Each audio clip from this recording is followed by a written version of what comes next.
Audio Jungle। अस्सलामुअलैकुम, नमस्कार, आदाब। मैं हूं मोहम्मद नाजिश आलम। स्वागत है आप सभी का आपका अपना चैनल सीमांचल दस्तक में।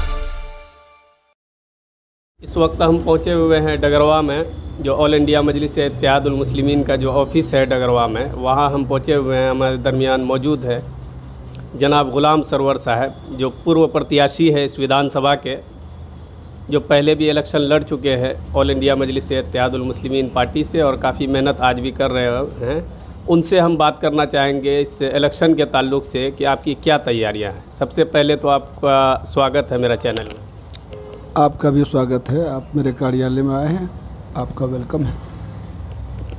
तो इस इलेक्शन के ताल्लुक़ से आप बताएंगे कि क्या क्या तैयारियां आपने की है पिछले 5 सालों में। इस पार्टी को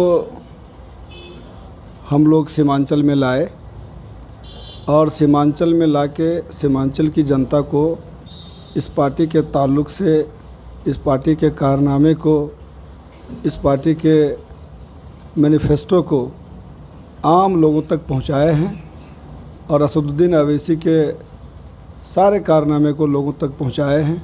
और अल्हम्दुलिल्लाह आज अल्लाह का शुक्र है कि ये पार्टी जन जन कण कण तक पहुंच चुकी है। जबकि ये बात सही है, लोगों के सामने ये बात है कि जब ऑल इंडिया मजलिस-ए-इत्तेहादुल मुस्लिमीन पिछली बार यानी 2015 विधानसभा चुनाव लड़ी थी, तो अख्तरुल ईमान साहब के बाद सबसे पहला कैंडिडेट आप थे जिन्होंने इतना वोट हासिल किया था। बाकी इनके अलावा तो अक्सर वो कैंडिडेट थे जिनकी ज़मानत भी जो नहीं बचा पाए थे।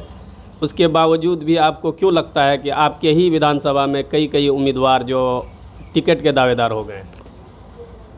सबसे पहले तो हम 22 विधानसभा के तमाम मतदाताओं का शुक्रिया अदा करते हैं कि 2015 के चुनाव में एक बड़ी कामयाबी यहाँ की जनता ने हमारी पार्टी को दिया। चुनाव हार जाना अलग बात है, चूँकि पार्टी नहीं थी उस वक्त, लेकिन जो वोट उस वक्त महागठबंधन के हवा में भी लोगों ने दिया था, यकीनन तमाम लोगों का इस पार्टी के प्रति एक भरोसा था जो इतना मैंडेट हम लोगों को मिला था। जहाँ तक आपका सवाल है कि इस वक्त बहुत सारे दावेदार हैं, तो अभी जो आपने पहले सवाल किया था कि आपकी तैयारी क्या है, तो इस तैयारी का नतीजा है कि आज कहीं भी चले जाइए आप, 22 विधानसभा के क्षेत्र में किसी गांव में भी चले जाइए, लोग आपको यही कहेंगे कि हम पतंग को वोट करेंगे, हम ग़ुलाम सरवर को वोट करेंगे। तो ये वजह है जब लोग कैंडिडेट्स मैदान में जा रहे हैं, जो भी चुनाव लड़ना चाह रहे हैं, तो जनता उनसे कह रही है कि हम MIM को वोट करेंगे, पतंग को वोट करेंगे। तो वो अभी भाग दौड़ उन लोगों का चल रहा है कि हम MIM का टिकट लेके आएँ। अच्छी बात है, हमारी पार्टी का जनाधार बढ़ा है, हमारी पार्टी लोकप्रिय हुई है, तभी तो कैंडिडेट दौड़ रहे हैं, तभी तो मैदान में आना चाह रहे हैं। आपको ऐसा लगता है कि अभी कुछ दिन पहले, 4-5 रोज़ पहले, जो एक बड़ा चेहरा इस इलाके का कहा जाता है जनाब रुकनुद्दीन साहब, वो भी इस पार्टी में अपनी ज्वाइनिंग की है, वो भी शामिल हुए हैं और वो भी अपने आप को प्रत्याशी समझते हैं। आपको ऐसा लगता है कि कहीं ना कहीं रुकनुद्दीन साहब के आ जाने से आपकी दावेदारी कमज़ोर पड़ गई है? नहीं, ऐसी कोई बात नहीं है। अगर चेहरा, जहाँ तक चेहरे की बात करते हैं, ये बात सही है कि उनको एक बार 22 विधानसभा का MLA होने का मौका मिला है। जनता उसको चुनी थी 2005 में और 10 तक वो रहे थे, इसलिए लोग ठीक है, चूँकि पहले विधायक रह चुके हैं तो चेहरा बड़ा ज़रूर है, लेकिन उनके चेहरा से भी बड़ा इस वक्त पार्टी का मामला है। और यही वजह है कि तमाम ऐसे लोग हमारे पार्टी का सदस्यता ले रहे हैं। तो हम तो बड़ी इत्मीनान है कि जिस गाछ को हम लोगों ने इस ज़मीन पे लगाने की कोशिश की है, आज अल्लाह का शुक्र है कि वो गाछ इतना बड़ा तो हो गया है कि ऐसे बड़े चेहरे, जिनको आप बड़ा चेहरा कह रहे हैं, इस पार्टी में आके अपने आप को शामिल कर रहे हैं, हम उनका स्वागत करते हैं। रही बात दावेदारी की, दावेदारी करनी भी उनकी, मैं उसके कोई ख़िलाफ़ नहीं, मुखालिफ नहीं हूँ। दावेदारी वो कर सकते हैं, लेकिन दावेदारी कर देने से जनता उसको कबूल कर लेगी या पार्टी उसको कैंडिडेट बना देगा, ऐसी कोई बात मैं तो नहीं समझता हूँ। जहाँ तक मेरी दावेदारी की बात है, हम लोग तो पार्टी के पहला दिन से झंडा उठाए हुए हैं और इंशाअल्लाह आखिरी दिन तक हम लोग पार्टी के साथ रहेंगे। बाकी जो लोग आए हैं, अल्लाह से दुआ करते हैं कि वो पार्टी के साथ बने रहें।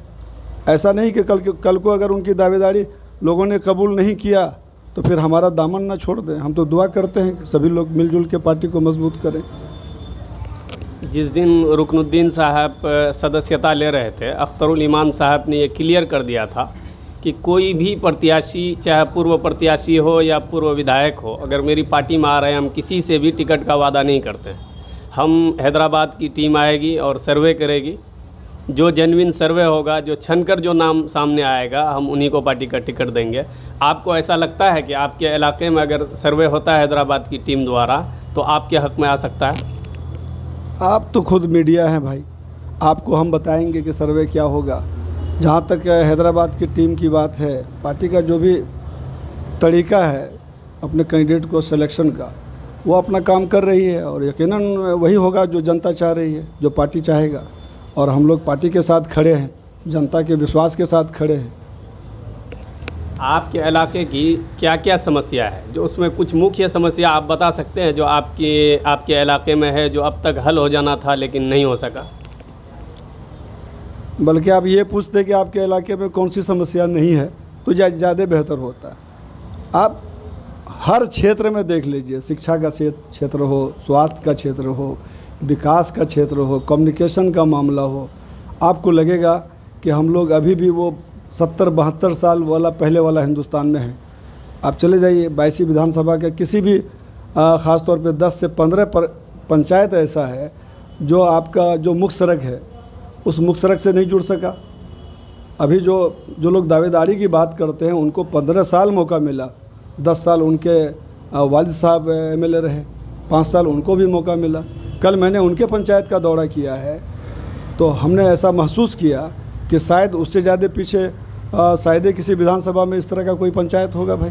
कोई कम्युनिकेशन नहीं है, लोग तिल को तरस रहे हैं भाई, तरफ रहे हैं, कैसे जाएंगे। कम्युनिकेशन का मामला, स्वास्थ्य का ले लीजिए, इतने लंबे समय के बाद भी इन लोगों ने, जिन लोगों को भी मौका मिला, स्वास्थ्य क्षेत्र में कोई भी काम नहीं किया। 2 हॉस्पिटल है यहाँ पे, एक बायसी एक डगरवा, दोनों हॉस्पिटल अपनी हालत पे रो रहा है। 2 रुपये का दवाई उपलब्ध नहीं है, मामूली बीमारी के लिए रेफ़र कर दिया जाता है। डिलीवरी का तो ये हाल है, ख़ास तौर पे जो हमारे यहाँ जो प्रॉब्लम है कि जब प्रसव का मामला आता है तो हर किसी को अब अस्पताल की तरफ, डॉक्टर की तरफ जाना पड़ रहा है। पहले तो गांव घर में हो भी जाता था, लेकिन अब इस तरह का मामला है कि हर प्रसव के लिए आपको अस्पताल में जाना होता है। जब अस्पताल में जाते हैं तो वहाँ कोई इंतज़ाम नहीं है, नदारत है। प्राइवेट में जो जाके लोग जो काम फ्री में होना चाहिए उनके लिए हज़ारों रुपया खर्च कर रहे हैं, लाखों रुपये खर्च कर रहे हैं। ये है आपका विकास, ये है आपका मामला पूरे विधानसभा का। शिक्षा ले लीजिए, आपके पूरे विधानसभा में एक सही कॉलेज नहीं है जहाँ शिक्षा का पूरा व्यवस्था कर दिया गया हो। एक डिग्री कॉलेज बना है, ना वहाँ तक जाने का कम्युनिकेशन है, ना वहाँ पठन पाठन का कोई इंतज़ाम है। किस क्षेत्र की बात करें, किस विकास की बात करें हम? ये विधानसभा अपने मुकद्दर पे रो रहा है। जिन लोगों को भी मौका मिला वो इनमें कुछ करने के बजाय इनके मसले पे चर्चा भी करना मुनासिब नहीं समझा। इसलिए इस चीज़ की ज़रूरत है। इस पूरा विधानसभा एक परिवर्तन चाह रहा है। पार्टी के ताल्लुक से लोगों ने तो मन बना लिया है कि नहीं, हम जितने पार्टियों को वोट किए सब ने हमको ठगा है। अब कैंडिडेट के ताल्लुक से भी लोगों का मन बना हुआ है कि हमको परिवर्तन लाना है। जो पुराना चेहरा है जिसको हम मौका दे चुके हैं, हम उसको हरगिज़ मौका नहीं दे सकते। और जहाँ तक मेरे दावेदारी की सवाल है, वो तो मैं पहले भी दावेदार रह चुका हूँ, प्रत्याशी रह चुका हूँ, आगे भी मजबूत दावेदार मैं अपने आप को समझता हूँ। और पार्टी इंशाल्लाह हमें मौका देगी, मुझे पूरा यकीन है अपने पार्टी पे, अपने आला कमान पे, अपनी जनता पे। आपको अगर पार्टी टिकट देती है, आप इलेक्शन लड़ते हैं और जीत भी जाते हैं, तो काम करने का जो भी तरीक़ा आपका होगा, सबसे पहली प्राथमिकता आपकी क्या होगी? सबसे पहले आप क्या करना चाहेंगे? देखिए, अगर पार्टी मुझे मौका देती है और हम यहाँ से, हमको जनता मौका देती है, हम चुने जाते हैं, तो मेरा एक मास्टर प्लान है। हम इस विधानसभा क्षेत्र को, ये जो 3-4 ख़ास तौर पे जो मुद्दा है, कम्युनिकेशन का, शिक्षा का, स्वास्थ्य का, ये हमारा सबसे पहला प्राथमिकता में रहेगा कि हम यहाँ के शिक्षा के सिस्टम को सुधारें और यहाँ एक बेहतरीन शिक्षा का इंतज़ाम करवा सके, सरकार में अपनी बात रख के, उनसे लड़ के, उनसे लड़ाई लड़ के। और जो कम्युनिकेशन का मामला है, ये कम्युनिकेशन बहुत ज़रूरी है। किसी भी इलाके के तरक्की के लिए कम्युनिकेशन का होना ज़रूरी है। तो हम कम्युनिकेट करेंगे, हर पंचायत को मुख्य सड़क से जोड़ेंगे, चाहे वो जिस तरह से भी होगा। सरकार से जो भी लड़ाई लड़नी होगी लड़ेंगे इंशाअल्लाह ताला। और दूसरा जो स्वास्थ्य का मामला है, ये इलाका कम्प्लीटली बीमार इलाका है। आप देखेंगे कि पूरे हिंदुस्तान में बिहार में आपका ये सीमांचल इलाका सबसे ज़्यादा गरीबी और सबसे ज़्यादा बीमारी यहीं पे है। तो इस बीमारी से निजात दिलाने के लिए यहाँ जागरूक करने की भी ज़रूरत है और इस बीमारी का इलाज के लिए इंतज़ाम की भी ज़रूरत है। सरकारी अस्पताल हो, हमारे विधानसभा में कई एक हॉस्पिटल बने, एडिशनल PSC बना, लेकिन अफसोस है सारा बिल्डिंग टूट रहा है, गिर गया। आप जाइए नवाबगंज पोखरिया में देख लीजिए, आपका पुरानागंज पंचायत में एक अस्पताल बना था 2015 में। सरकार का इतना बड़ा राशि खर्च होने के बाद भी वो अस्पताल गिर जाता है और वहाँ एक दिन के लिए एक नर्स भी नहीं बैठती है। तो हम सवाल करते हैं अपने उन जनप्रतिनिधियों से जिनको मौका मिला कि आखिर इसमें डॉक्टर या नर्स बैठाने की जिम्मेदारी किन की थी? अगर आपकी थी तो आपने क्यों नहीं किया? तो प्राथमिकता में मेरा ये भी रहेगा कि तमाम उन एडिशनल PSC सेंटर जहाँ पे बिल्डिंग बना है या जहाँ पे बिल्डिंग बनना था और नहीं बना है और जो बन के टूट गया है, ये सबको सही मतलब ढंग से उसको जगह पे लाके इसमें डॉक्टर और नर्स और दवाई का इंतज़ाम करके आम लोगों को जो स्वास्थ्य का जो लाभ है, जो इंतज़ाम हो बेहतर हो सके, उस पर काम करना है। ये सारी बातें हमारी है। जैसा कि अभी हम डगरवा में हैं, डगरवा में हम अब तक देख रहे हैं कि कोई कॉलेज नहीं बना है।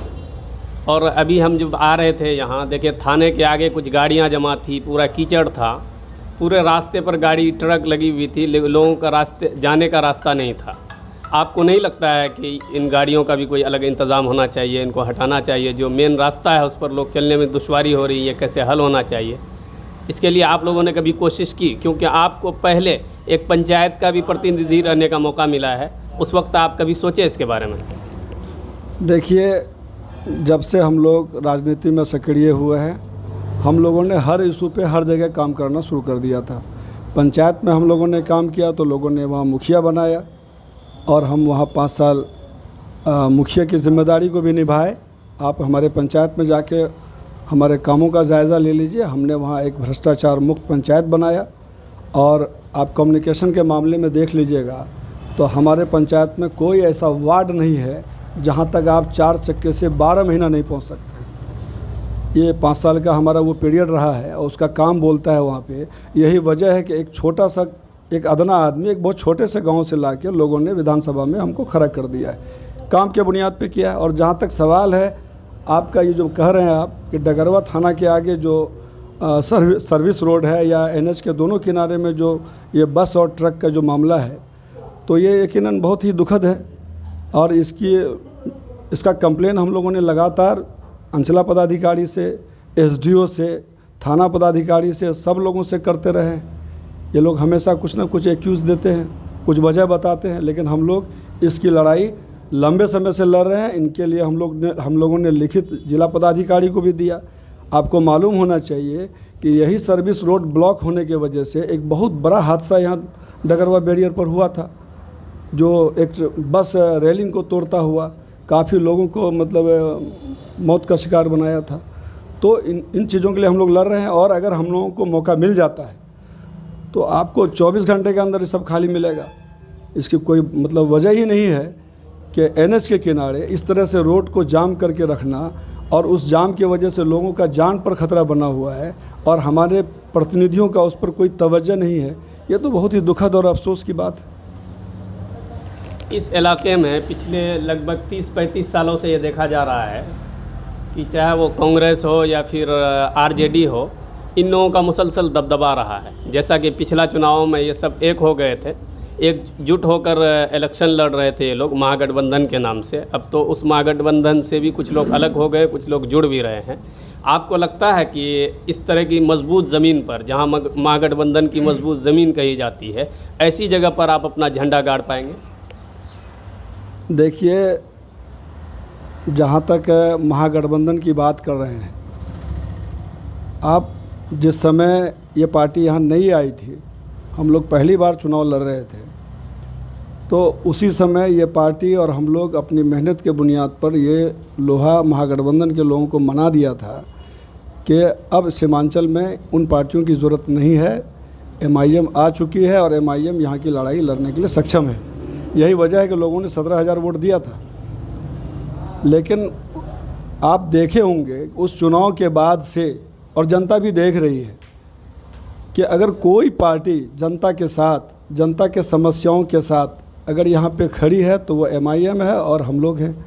जब जनता इस चीज़ को गहराई से देख चुकी है और तमाम पार्टियों के सारा जो उनका सो कॉल्ड सेक्युलर होने का जो मामला है वो भी सामने आ चुका है, तो ऐसी परिस्थिति में अब यहाँ सीमांचल में जनता तय कर चुकी है कि MIM के साथ हम खड़ा हो जाएंगे, खड़ा होंगे और हो रहे हैं और खड़ा हो चुके हैं। यही वजह तो है तमाम नेता तमाम दल को छोड़ के हमारे साथ आने को मजबूर हो रहे हैं और हो रहे हैं।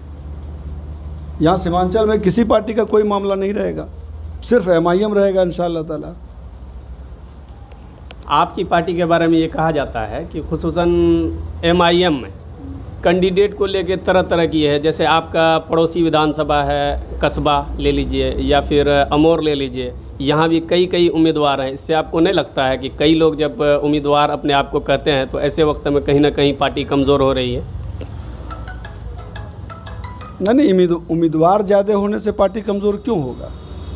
अभी इलेक्शन आना है, इलेक्शन होना है, उम्मीदवार पार्टी को बनाना है, तो निश्चित रूप से इस पार्टी का जनाधार बढ़ा है तो उम्मीदवार ही लोग पेश कर रहे हैं। रही बात उम्मीदवार किसको बनाना है, ये पार्टी तय करेगी। पार्टी को पता है कि कौन पार्टी के साथ वफादार है, कौन पार्टी को सीट निकाल के देगा, कौन पार्टी के दुख और सुख में शामिल रहता है, कौन पार्टी के लिए काम करता है। क्या पार्टी को नहीं पता है? जब पार्टी को पता है तो जो मेहनत करता है, जिस पर जनता भरोसा करना चाह रही है, तो उम्मीदवार भी हमारा वही होगा। इससे हमको नहीं लगता है कि कोई पार्टी को दिक्कत होने वाला है। हर पार्टी में होता है कि भाई उम्मीदवार बहुत सारे होते हैं, लेकिन उम्मीदवार पार्टी उसी को तय करती है जो सीट निकाल के देने के पोजीशन में हो, जो पार्टी के साथ वफादार हो, जो पार्टी के लिए काम कर रहा हो, जो जनता के लिए काम कर रहा हो। तो यहाँ भी वैसा ही होगा। हमारे ही विधानसभा में कई लोग उम्मीदवार हैं। उम्मीदवार होना कोई ख़राब बात थोड़ी है। जो लोग हमारा जिला अध्यक्ष भी उम्मीदवार है, अपनी उम्मीदवारी पेश कर रहे हैं, ये तो आप जानते हैं। आपका ही चैनल पे उसका इंटरव्यू हम देख रहे थे, तो वो भी पार्टी के लिए काम कर रहे हैं, उम्मीदवारी वो भी दिए हैं। लेकिन पार्टी को मालूम है कि हमको उम्मीदवार किसको बनाना है और किसको उम्मीदवार बनाएंगे तो पार्टी को जीत भी मिलेगी, तो पार्टी को मालूम है। इसलिए कहीं कोई दिक्कत नहीं है, एकदम सही उम्मीदवार होगा। आप समय का इंतज़ार कीजिए और MIM ही MIM होगा। और MIM हम तो आपके चैनल के माध्यम से तमाम जनता से ये कहना चाहेंगे कि आप तमाम पार्टियों को वोट करके देख चुके हैं, जिता के देख चुके हैं। आप पूरे बिहार में सबसे आखिरी पौधान पे जा चुके हैं। अगर आपको उस पौधान से ऊपर उठना है तो आपको MIM और MIM में सही लोगों को चुनने का मौका मिला है। आप अगर ऐसा करेंगे तो यकीनन आपके इलाके की तरक्की होगी और आप जो अंतिम पौधान पे चले गए वहाँ से आप आगे की ओर आएंगे। अगर आप यहाँ अब भी गलती करेंगे तो आप तो लास्ट पौधान पे चले ही गए हैं, वहाँ के बाद का मंजिल आपको मालूम है। जैसा कि अभी 2 दिन पहले हम शाहनवाज साहब से मिले थे, उनका भी इंटरव्यू किए थे, उनसे भी एक सवाल पूछे थे, तो उन्होंने अपनी भी दावेदारी रखी और आपके बारे में भी वो उन्होंने जिक्र किया। और एक बात वो ये भी कहे कि हम भी दावेदार हैं और गुलाम सरवर साहब भी दावेदार हैं, लेकिन हम चाहते हैं कि जिन्होंने पार्टी के लिए मेहनत किया है उनको उसका हक मिलना चाहिए। लेकिन एक बात वो और कहे कि पार्टी का अंतिम फैसला जो भी होता है हम उनको स्वीकार करेंगे। उस पर आप क्या कहना चाहेंगे? आपको स्वीकार है कोई भी फैसला पार्टी का, जो भी फैसला आता है कैंडिडेट के साथ? देखिए, हम लोग इस पार्टी को क्यों ज्वाइन किए, इस पार्टी को क्यों चुने? इसलिए कि इस पार्टी के अंदर वो सारा गुण, वो सारी बात देखे जो हम तलाश रहे थे। हमारा मकसद अवाम का खिदमत करना है, इलाके को आगे ले जाना है, इलाके को बदहाली से खुशहाली की तरफ लेके जाना है। इसलिए हम लोगों ने इस पार्टी का दामन थामा है। और जहाँ तक आपका सवाल है पार्टी के वफादारी के प्रति, तो हम लोग तो बस इसका मिसाल ये समझिए आप कि कोई आदमी किसी गाछ को लगाता है और वो गाछ जब बड़ा होता है तो उस आदमी से पूछते हैं कि क्या वो गाछ अब उखाड़ के फेंक दीजिएगा? अरे गाछ बड़ा होने का जो खुशी हम लोगों को मिल रहा है हम चाहेंगे कि उसको बर्बाद करके हम लोग वो सारा खुशी अपना बर्बाद कर ले। हम लोग हमेशा पार्टी के फैसले के साथ हैं और रहेंगे इंशाअल्लाह ताला। हमने अपने स्पीच में कई जगह कहा है कि हज़ार असदुद्दीन गुलाम सरवर कुर्बान है असदुद्दीन अवैसी पर। तो फिर पार्टी के फैसले के खिलाफ जाने का सवाल कहाँ उठता है। लेकिन जो हमारा मिशन है उसको भी समझिए। हम लोग कहीं ना कहीं इस विधानसभा को में बदलाव लाने के लिए, परिवर्तन लाने के लिए इस मुहिम में शामिल हुए हैं। इसलिए पार्टी को भी इस बात का ख्याल रखना पड़ेगा कि परिवर्तन कैसे आएगा और कौन ला सकता है, इस पर तवज्जो उनको देना पड़ेगा और वो देगा। हमें पूरा भरोसा है। जैसा थे कि ये थे जनाब गुलाम सरवर साहब, पूर्व प्रत्याशी 22वीं विधानसभा, ऑल इंडिया मजलिस इत्तेहादुल मुस्लिमीन के ये उम्मीदवार थे। अब भी ये मजबूत उम्मीदवार के दावेदार हैं और इनका साफ कहना है कि हम पार्टी के प्रति वफ़ादार थे और आज भी वफ़ादार हैं। पार्टी का हर फैसले के साथ वफ़ादारी के साथ हम रहेंगे। लेकिन पार्टी को भी ये देखना होगा कि किसने पार्टी के लिए काम किया है और कौन कितना काम किया है, पार्टी खुद भी अच्छी तरह जानती है। बाकी जो भी आला कमान का फ़ैसला होगा हमें स्वीकार है। तो हम आपका बेहद शुक्रगुज़ार हैं कि आपने हमारे चैनल के लिए वक्त निकाला। आपका शुक्रिया। आपका भी शुक्रिया, आप आके हम लोगों को मौका दिया बात रखने के लिए।